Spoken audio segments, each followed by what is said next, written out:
ტიტე აროშიძის უნივერსიტეტის რექტორად დანიშნა ნიშნავს პარტიული ხაზის გატარებას უნივერსიტეტში, პარტიული ხისტი პოლიტიკის გატარებას, რომელიც მიზნად ისახავს კრიტიკული ლექტორების გაჩუმებას, სტუდენტების შეზღუდვას, მათ შორის ქართული ოცნების ახალგაზრდობის წინწაწევას. ჩვენ ყველა ძალიან კარგად ვიცით, რა ფონზე ტარდება აკადემიური საბჭოს კენჭისყრა რექტორობის კანდიდატისთვის. ყველა აკადემიური პერსონალი თითქმის წნეხის ზეწოლის ქვეშ იყო. სავარაუდოა ორი ადამიანი ხმას არ მიცეს, მაგრამ ეს საერთო ფონს არ შეცვლის.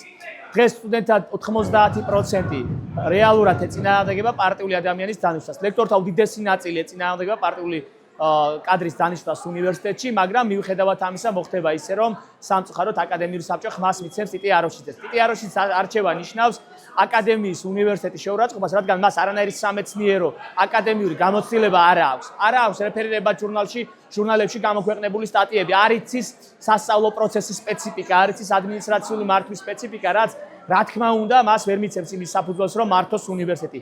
ტიტე აროშიძის დანიშნას მხოლოდ და მხოლოდ ერთი მიზანი აქვს, ეს არის საბჭოთა კავშირის დროინდელი მეთოდებით უნივერსიტეტის მართვა, რაც მას არ გამოუვა, ამის ცნებას არ დართავენ. კრიტიკულად მოაზროვნეს სტუდენტები და ლექტორები. მე ყველას ვუსურვებ განვითარებულ პროგრესულ უნივერსიტეტში სწავლას და მოღვაწეობას.